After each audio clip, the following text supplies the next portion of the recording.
മന്ത്രി V Abdurahiman തോൽക്കുമെന്ന് CPM വിലയിരുത്തൽ. തിരൂരിൽ ശക്തമായ പോരാട്ടം നടന്നെങ്കിലും വിജയം ഉറപ്പില്ല. തവനൂരും പൊന്നാനിയും നിലനിർത്തും. താനൂരിൽ തോൽക്കുമെന്നും ജില്ലാ കമ്മിറ്റി വിലയിരുത്തി. ജംഷീർ കൊടിഞ്ഞി വിവരങ്ങൾ നൽകും. ജംഷീർ, എങ്ങനെയാണ് ജില്ലാ കമ്മിറ്റിയുടെ ഒരു വിലയിരുത്തൽ?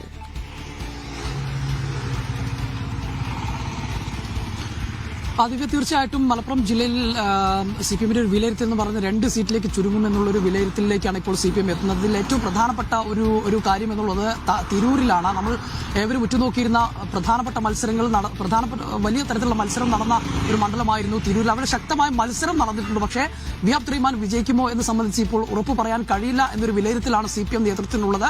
CPM നേതൃത്വം കണക്കുകൂട്ടുന്ന വിജയിക്കുമെന്ന് സാധ്യത പറയുന്ന 2 മണ്ഡലങ്ങൾ, ഒന്ന് തവന്നൂരും അതോടൊപ്പം തന്നെ പൊന്നാനിയുമാണ്. തവന്നൂരിൽ ഒരു 3 മുതൽ 5 വരെ 3000 മുതൽ 5000 വോട്ടിന്റെ ഭൂരിപക്ഷം പ്രതീക്ഷിക്കുന്നു. അതേസമയം തന്നെ പൊന്നാനിയിൽ ഒരു 5000 മുതൽ 7000 ഒരു ഭൂരിപക്ഷം പ്രതീക്ഷിക്കുന്നു. കഴിഞ്ഞ തവണ വലിയ ഭൂരിപക്ഷം ഉണ്ടായിരുന്നു. പക്ഷേ ഇത്തവണ ഭൂരിപക്ഷം കുറവാണ്. എങ്കിൽ പോലും പൊന്നാനിയിൽ വിജയിക്കുമെന്നുള്ള പ്രതീക്ഷ വെക്കുന്നുണ്ട്.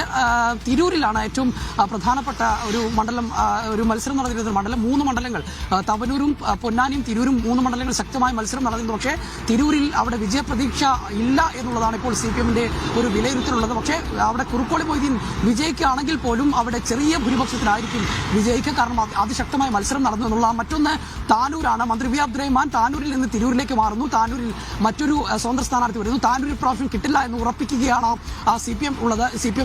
CPMന്റെ കണക്കൂട്ടൽ വിലയിരുത്തൽ. അതോടൊപ്പം തന്നെ ശക്തമായ മത്സരങ്ങൾ നടന്ന മണ്ഡലത്തിൽ ഒന്ന് വേങ്ങരയാണ്. വേങ്ങരയിൽ ശക്തമായ മത്സരം നടന്നു എന്നുള്ളത് CPM വിലയിരുത്തുന്നുണ്ട്. അവിടെ ഭൂരിപക്ഷം അൽപ്പൻ ജലീല് അല്ല, എരപ്പൻ ജലീലിന്റെ വാക്ക് കേട്ട് തുള്ളുന്ന മാപ്പള സഖാക്കളോടാണ്. നിങ്ങളുടെ ജില്ലാ കമ്മിറ്റിക്ക് താഴോട്ട് വന്ന് 2 പ്രതീക്ഷ ഉള്ളൂ. 2 ഒന്ന് തവനൂരും മറ്റൊന്ന് പൊന്നാനിയും. ഈ 2 മണ്ഡലങ്ങളിലാണ് ജില്ലാ കമ്മിറ്റിക്ക് പോലും നിങ്ങളുടെ നേതൃത്വത്തിന് പോലും പ്രതീക്ഷയുള്ളൂ. മലപ്പുറം ജില്ലയിലെ കാര്യമാണ് പറയുന്നത്. 16ൽ 2 പ്രതീക്ഷ, ബാക്കിയുള്ളിടത്ത് പ്രതീക്ഷ പോലുമില്ല. ബാക്കിയുള്ളിടത്ത് തോൽവി ഉറപ്പിച്ചു കഴിഞ്ഞു. 2 പ്രതീക്ഷ. മെയ് 4 വരെ മാത്രം. മെയ് 4 വരെ മാത്രം സഖാക്കളെ, മെയ് 4 വരെ മാത്രം. മെയ് 4ന്റെ സായാഹ്നത്തില് ആനമുട്ടയുണ്ടാകും നിങ്ങൾക്ക്. ആനമുട്ട. തവനൂരിൽ ആടിനെ അറുത്ത് ബിരിയാണി വെക്കാൻ പോവുക UDF-കാര്. ആട് ബിരിയാണി തവനൂരിൻ്റെ വൈകുന്നേരം, മെയ് 4ന്റെ വൈകുന്നേരത്തിൽ തവനൂരിൽ ആട് ബിരിയാണി ഉണ്ടാകും. വരുന്നവർക്കൊക്കെ ഫ്രീ. ആട് ബിരിയാണി, മട്ടൻ ബിരിയാണി അല്ല, ആട് ബിരിയാണി. അപ്പം നിങ്ങൾ ചോദിക്കും മട്ടനും ആടും ഒന്നല്ലേ? പക്ഷേ ഇതിന് ഞങ്ങൾ മട്ടൻ എന്ന് പറയില്ല, ആടാണ്, ആട് ബിരിയാണി. കാരണം എന്താ അറിയോ, അത് ഒരു പ്രതീകമാണ്. എരപ്പൻ ജലീലിൻ്റെ പ്രതീകം, ആട് ജലീലിൻ്റെ പ്രതീകം. അതിൻ്റെ പ്രതീകമായിട്ട് ആട് ബിരിയാണി തവനൂരിൽ മെയ് 4 ഞാൻ പറഞ്ഞു വരുന്നത് 16ൽ 16ഉം UDF തൂക്കും. 16ൽ 16ഉം. മാമൻ എന്ത് പേടിച്ചാണോ അന്തർമാന് താനൂരിൽ നിന്ന് ഓടിയത് തിരൂരിലേക്ക്, ആ ഓട്ടം മാമൻ അന്തർമാൻ തിരൂരിൽ നിന്നും ഓടേണ്ടി വരും. എങ്ങോട്ട് ഓടുമെന്ന് ചോദിച്ചാൽ ഒരു പക്ഷേ കണ്ണൂരിൽ പിണറായിലെ വീട്ടിൽ പോയിരിക്കേണ്ടി വരും. പിണറായിയുടെ വീട്ടിൽ വേറെ രക്ഷയുണ്ടാവില്ല. തോൽവി ഭയന്നിട്ടാണല്ലോ താനൂരിൽ നിന്ന് ഓടിയത് തിരൂരിലേക്ക്. തിരൂരിൽ നിന്നും ഓടിക്കും. ഇനി നിങ്ങളെ പ്രതീക്ഷ വെക്കുന്ന 2 മണ്ഡലം തവനൂരും അതുപോലെ പൊന്നാനിയും. പൊന്നാനിയിലും UDFന്റെ കോൺഗ്രസിന്റെ സ്ഥാനാർത്ഥി വിജയിക്കും. തവനൂരിലോ, തവനൂരിൽ VS ജോയി തൂക്കും. അതാണ് അവസ്ഥ. തവനൂരിൽ VS ജോയി തൂക്കും. ആട് ജലീലിനെ അടിച്ച് നിലം പരിശാക്കും. എരപ്പൻ ജലീലിന്റെ വാക്ക് കേട്ട് തുള്ളുന്ന മാപ്പിള സഖാക്കള് 4-ാം തീയതി വരെ തുള്ളുള്ളൂ. 4-ാം തീയതി വരെ. നിങ്ങൾ പറഞ്ഞ 8ഒന്നുമില്ല. സഖാക്കൾ പറഞ്ഞുകൊണ്ടിരുന്നത് താനൂര്, തവനൂര്, പൊന്നാനി, തിരൂര്, പെരിന്തൽമണ്ണ, മങ്കട, നിലമ്പൂര്, വേങ്ങര. ഈ 8 മണ്ഡലങ്ങളായിരുന്നു സഖാക്കൾ പറഞ്ഞുകൊണ്ടിരുന്നത്. KM ഷാജിനെ അങ്ങ് മൂക്കിൽ വലിക്കുമെന്നാണ് പറഞ്ഞത്. വേങ്ങരയിൽ പാട്ട് കച്ചേരി നടത്തിയിട്ട് കുന്നുമ്മ കയറി നിന്നിട്ട് കയ്യും കെട്ടി നോക്കി നിന്ന സബാഹ് പോയത്തക്കാരൻ വേറെ എന്ത് പറയാനാ? പോയത്തക്കാരൻ എന്നല്ലാതെ വേറെ എന്താ പറയേണ്ടത്? ഈ പോരാത്തതിന് ലീഗിനോടാണല്ലോ ശത്രുത, വിരോധം അത്രയും ലീഗിനോടാ. നിങ്ങൾ ഈ മലപ്പുറം ജില്ലയിൽ ഒരു പ്രത്യേകതയുണ്ട്. മലപ്പുറം ജില്ലയിൽ ഒരു പ്രത്യേകതയുണ്ട്. എന്താ ആ പ്രത്യേകത? നിങ്ങൾ കണ്ണൂരിൽ പോയി നോക്കൂ. CPM-ന്റെ സ്ഥാനാർത്ഥികൾ എല്ലാവരും മത്സരിക്കുന്നത് അരിവാൾ ചുറ്റിക നക്ഷത്രമടയാളത്തിലാണ്. കേരളത്തിന്റെ എല്ലാ മണ്ഡലങ്ങളിലും വിവിധ മണ്ഡലങ്ങൾ CPM മത്സരിക്കുന്ന മണ്ഡലങ്ങളിൽ എല്ലായിടത്തും അരിവാൾ ചുറ്റിക നക്ഷത്രമടയാള. ഇനി സ്വതന്ത്രനാണെങ്കിൽ പോലും അരിവാൾ ചുറ്റിക നക്ഷത്രമടയാളത്തിലാണ് മത്സരിക്കുന്നത്. അല്ലേ? എന്നാൽ മലപ്പുറം ജില്ലയിൽ 16-ൽ എവിടെയാണ് നിങ്ങൾക്ക് അരിവാൾ ചുറ്റിക നക്ഷത്രമുള്ളത്? ഒന്ന് പറഞ്ഞാൽ നിങ്ങൾ എവിടെയാണ് നിങ്ങൾക്ക് അരിവാൾ ചുറ്റിക നക്ഷത്രമുള്ളത്? തെരഞ്ഞെടുപ്പിൽ എന്താണ് CPM-ന്റെ അവസ്ഥ എന്നറിയാമോ? ഇവരുടെ കൊടി പിടിച്ച് ചെറുപ്പം മുതൽ ഇവർക്ക് വേണ്ടി കൊടി പിടിച്ച് പ്രവർത്തിക്കുന്ന ആളുകൾ ഉണ്ടാവും. നാമനിർദ്ദേശ പത്രിക കൊടുത്താൽ പോലും മത്സരിക്കാൻ പറ്റൂല, പിൻവലിക്കേണ്ടി വരും. മങ്കടയിൽ നിങ്ങൾ കണ്ടില്ലേ അലവിന്റെ കാര്യം എന്താ? അലവി നാമനിർദ്ദേശ പത്രിക കൊടുത്തു, പിൻവലിക്കേണ്ടി വന്നു. എന്നിട്ട് ആ പിന്തുണ ആർക്ക് കൊടുത്തു? ലീഗ് വിമതന് കൊടുത്തു. ലീഗിൽ പുറത്താക്കി വിമതനായിട്ട് മത്സരിക്കുന്ന കുന്നത്ത് മാമിക്ക് കുന്നത്ത് മാമിനെ പോലെയുള്ള പോയത്തക്കാരെ പിന്തുണക്കേണ്ട ഗതികേട്. അത് ആ പോയത്തക്കാർ മാത്രമല്ല, ഈ മലപ്പുറം ജില്ലയിൽ ഇവരെ പരിപാടി എന്താണെന്നറിയാമോ? മലപ്പുറം ജില്ലയിൽ സമ്പന്നരായിട്ടുള്ള ഒരുപാട് ആളുകളുണ്ട്. അപ്പം അതിൽ ചില ആളുകൾ കുറച്ച് സോഷ്യലി കണക്റ്റഡ് ആയിട്ടുള്ള വ്യക്തികളായിരിക്കും. അപ്പം അത്തരക്കാർ ഈ തെരഞ്ഞെടുപ്പിന് മുമ്പ് അവരുടെ പ്രവർത്തനങ്ങൾ എങ്ങനെയാ? രാഷ്ട്രീയമില്ല, കക്ഷി രാഷ്ട്രീയമില്ല, ഒന്നുമില്ല. വളരെ എല്ലാവരോടും ഒരുപോലെ പ്രവർത്തിക്കുന്ന ചില സന്നദ്ധ പ്രവർത്തകർ എന്നൊക്കെ പറയാവുന്ന രീതിയിലുള്ള പ്രവർത്തനങ്ങളാണ്. മനസ്സിലായില്ലേ? എന്നാലോ തെരഞ്ഞെടുപ്പ് ഇങ്ങോട്ട് വരുമ്പോൾ ഇവരെന്താക്കും? നേരെ സ്വതന്ത്ര സ്ഥാനാർത്ഥിയാകും. CPM-ന്റെ പിന്തുണയുള്ള സ്വതന്ത്ര സ്ഥാനാർത്ഥി. അങ്ങനെ സ്ഥാനാർത്ഥി ആയാലോ പിന്നെ ഇവർ മത്സരിക്കും. CPM-ന് സ്ഥാനാർത്ഥി ഉണ്ടാകുമോ? CPM-ന് സ്ഥാനാർത്ഥിയില്ല. കേരളത്തിൽ അരിവാൾ ചുറ്റിക നക്ഷത്രത്തിൽ മത്സരിക്കാൻ സ്ഥാനാർത്ഥികളില്ലാത്ത ഒരേ ഒരു ജില്ല അത് മലപ്പുറത്ത് CPM-ന് അവർ പിന്തുണക്കുന്ന സ്വതന്ത്ര സ്ഥാനാർത്ഥികളെ ഉള്ളൂ. അവർ പിന്തുണക്കുന്ന സ്വതന്ത്ര സ്ഥാനാർത്ഥികൾ. എന്നിട്ട് ഈ പണച്ചാക്കുകൾ കെട്ടുകണക്കിന് നോട്ടുകൾ എവിടെയെങ്കിലുമൊക്കെ കൊണ്ടേ കൊടുക്കും പാർട്ടി ഓഫീസിൽ കൊടുത്താൽ ഇവർ പിന്നെ സ്ഥാനാർത്ഥിയാ.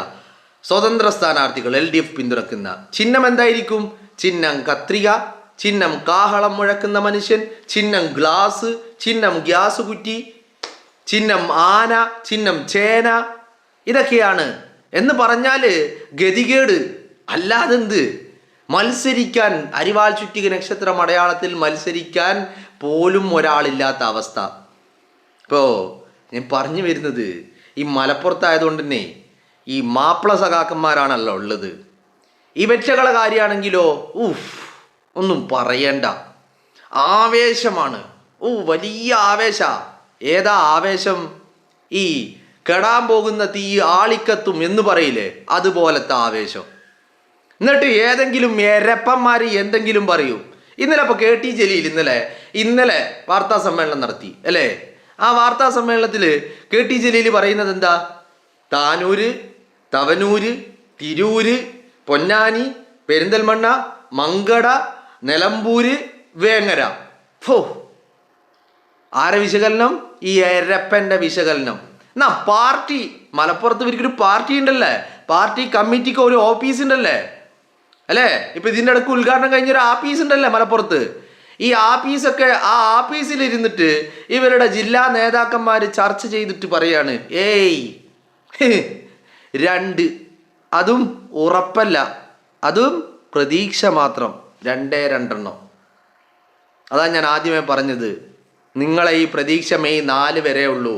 മലപ്പുറത്ത് നിങ്ങൾക്ക് മെയ് 4-ൻ്റെ അന്ന് വൈകുന്നേരം വലിയ ആനമുട്ട കിട്ടും. ആനമുട്ട. അതാണ് നിങ്ങളുടെ സമ്പാദ്യം. ഈ തെരഞ്ഞെടുപ്പിലെ മലപ്പുറത്ത് നിന്ന് വലിയൊരു ആനമുട്ട നിങ്ങൾക്ക് കിട്ടും. അത്രയേ ഉള്ളൂ, അത്രയേ ഉണ്ടാവുകയുള്ളൂ. അപ്പോൾ എരപ്പൻ ജലീലിൻ്റെ വാക്കും കേട്ടിട്ട് വല്ലാണ്ട് തുള്ളാൻ നിൽക്കണ്ടോ നിങ്ങൾ? ഇനി ഞാനൊരു കാര്യം പറയാം. ഈ തുള്ളുന്ന ആൾക്കാരൊക്കെ തുള്ളിക്കോ. എന്തെങ്കിലും പ്രശ്നമുണ്ടോ? നിങ്ങളുടെ പാർട്ടി ഓഫീസുകൾക്ക് എന്തെങ്കിലും പ്രശ്നമുണ്ടോ? നിങ്ങളുടെ ബ്രാഞ്ച് കമ്മിറ്റി ഓഫീസുകൾക്ക് എന്തെങ്കിലും പ്രശ്നമുണ്ടോ? നിങ്ങളുടെ വീടുകൾക്ക് എന്തെങ്കിലും പ്രശ്നമുണ്ടോ? നിങ്ങളുടെ വാഹനങ്ങൾക്ക് എന്തെങ്കിലും പ്രശ്നമുണ്ടോ? തെരഞ്ഞെടുപ്പ് കഴിഞ്ഞു, പ്രചരണം കഴിഞ്ഞു, വോട്ടിങ്ങും കഴിഞ്ഞു, എല്ലാം കഴിഞ്ഞു. ജനജീവിതം സാധാരണഗതിയിലാ മലപ്പുറത്തിന്റെ മണ്ണിൽ. എന്നാൽ കണ്ണൂരിലേക്ക് നിങ്ങളൊന്ന് പോയി നോക്കി. കണ്ണൂരിൽ എന്താ ചെയ്യണേ? കണ്ണൂരിൽ കോൺഗ്രസ് ഓഫീസ് ആക്രമിക്കുന്നു, ലീഗ് ഹൗസ് ആക്രമിക്കുന്നു, പിന്നെ പയ്യന്നൂരിലെ സ്വതന്ത്ര സ്ഥാനാർത്ഥിയുടെ വീട് ആക്രമിക്കുന്നു, കൃഷിയിടം ആക്രമിക്കുന്നു, അവരുടെ സഹായികളായിട്ടുള്ള ആളുകളുടെ വാഹനത്തിന് തീ വെക്കുന്നു. ഇതൊക്കെയാണ് കണ്ണൂരിലേത്. എന്നാൽ മലപ്പുറത്ത് അങ്ങനെ എന്തെങ്കിലും ഒരു സംഭവം ഉണ്ടോ? എവിടെങ്കിലും ഉണ്ടോ? ഒരു പേരിന് എന്തെങ്കിലും ഒന്ന് പറയാനുണ്ടോ മലപ്പുറത്ത്? ഇല്ല എന്നുള്ളതാ. അതെന്തുകൊണ്ടാണെന്നറിയോ? അത് ലീഗ് വക വെച്ച് കൊടുക്കുന്ന ജനാധിപത്യം എന്ന് പറഞ്ഞാൽ ലീഗിന്റെ ഒരൊറ്റ ഔദാര്യം കൊണ്ട് മാത്രമാണോ സഖാക്കളെ നിങ്ങൾ ഇവിടെ പ്രവർത്തിക്കുന്നതും വോട്ട് ചോദിക്കുന്നതും വോട്ട് പിടിക്കുന്നതും? അത്രേ ഉള്ളൂ. അത് ലീഗിന്റെ കുട്ടികൾക്ക് അറിയാനിട്ടല്ല. ആ ജനാധിപത്യം വേണ്ടെന്ന് വെക്കാൻ ലീഗിന്റെ കുട്ടികൾക്ക് അറിയാഞ്ഞിട്ടല്ല. പക്ഷേ അതല്ല, ഇതൊരു ജനാധിപത്യ പ്രക്രിയ. ഇവിടെ എതിരാളികളും വേണം, പ്രതിയോഗികളും വേണം, എല്ലാവരും വേണം എന്നുള്ള ഒരു മെന്റാലിറ്റി വെച്ച് പുലർത്തുന്നോണ്ടാ. അപ്പൊ എരപ്പൻ ജലീലിന്റെ വാക്കും കേട്ടിട്ട് ഉറഞ്ഞു തള്ളുന്ന മാപ്പിള സഖാക്കന്മാരോടാണ് പറയാനുള്ളത്, ഈ തുള്ളല് 4-ാം തീയതി വരെ ഉണ്ടാവുള്ളൂ. നിങ്ങളെ ഈ തുള്ളല് മനസ്സിലായില്ലേ? ഇപ്പൊ നിങ്ങളെ ജില്ലാ കമ്മിറ്റി കൂടിയിട്ട് പ്രതീക്ഷയുണ്ടെന്ന് പറഞ്ഞ തവനൂരും പൊന്നാനിയും രണ്ടും കിട്ടൂല. രണ്ടും എന്ന് പറഞ്ഞാല് ആ രണ്ടും ഉൾപ്പെടുന്ന 16 കിട്ടൂല. വട്ടപൂജ്യാണ്, വട്ടപൂജ്യം.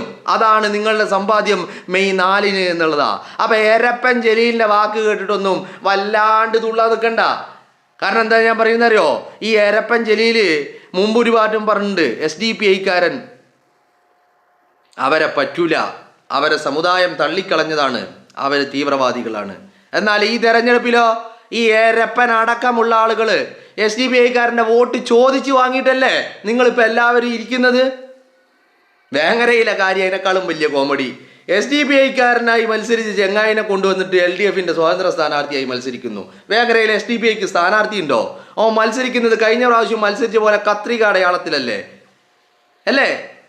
അപ്പോ ഈ SDPI ചെങ്ങാത്തം ഉണ്ടാക്കിയിട്ട് അവനെ തള്ളിപ്പറഞ്ഞ അതേ ആളുകള്, അവനെ തീവ്രവാദി എന്ന് വിളിച്ചവര്, അവനെ വർഗീയവാദി എന്ന് വിളിച്ചവര്, അവനെ രാജ്യവിരുദ്ധരെന്ന് വിളിച്ചവര്, അവരൊക്കെ ഇന്ന് ഓൻ്റെ വോട്ടിനും വേണ്ടിയിട്ട് പരക്കം പായാണ്. ഇത് മലപ്പുറത്ത് മാത്രമല്ല കേട്ടോ, ഇത് കേരളത്തിൽ ഉടനീളമുണ്ട്, ഉടനീളം. ഇപ്പം ഞാൻ പറഞ്ഞു വരുന്നത്, ഏരപ്പൻ്റെ വാട്ട് കേട്ടിട്ട് ആരും തുള്ളാൻ നിൽക്കണ്ട. ഇനി ഏരപ്പൻ്റെ മണ്ഡലത്തിൽ തവനൂരിൽ കഴിഞ്ഞ 2025 തദ്ദേശ തെരഞ്ഞെടുപ്പിൻ്റെ ഒരു ചിത്രം ഒന്നെടുത്ത് പരിശോധിച്ച് നോക്കി. ആ ചിത്രം മാത്രം മതി നിങ്ങൾ എരപ്പൻ്റെ വാക്ക് കേട്ട് തുള്ളണ്ട എന്ന് പറയുന്നതിൻ്റെ കാരണം അതാ. അപ്പോൾ കണക്ക് കൂട്ടലൊക്കെ പലതും കൂട്ടാ. ഇപ്പോൾ പാലക്കാട് തെരഞ്ഞെടുപ്പ് കഴിഞ്ഞപ്പോൾ P. സരിൻ എന്ന് പറയുന്ന പൊളിറ്റിക്കൽ പിമ്പ് പല കണക്ക് കൂട്ടലും കൂട്ടിയതാ. അവസാനം പെട്ടി പൊട്ടി ചെണ്ണിക്കഴിഞ്ഞപ്പോൾ എവിടെ ഉണ്ടായത്? 3-ാം സ്ഥാനത്ത്. എവിടെ? 3-ാം സ്ഥാനത്ത്. അപ്പം ഞാൻ പറഞ്ഞു വരുന്നത്, ഈ എരപ്പന്മാർ പല കണക്കും പറയും. അത് കേട്ടിട്ട് സഖാക്കൾ വല്ലാണ്ട് തുള്ളണ്ട. കാരണം എന്താ അറിയോ? മെയ് 4 കരയേണ്ടി വരും. ഇനി ആ കരച്ചിലൊക്കെ ഒന്ന് അടക്കണമെങ്കിൽ മെയ് 4 നിങ്ങളെല്ലാവരും കൂടിയിട്ട് തവനൂർക്ക് വരി. അവിടെ നല്ല ആട് ബിരിയാണി വെക്കുന്നുണ്ട്. ആ ആട് ബിരിയാണി തിന്നിട്ട് പോകാം നിങ്ങൾക്ക് എല്ലാവർക്കും.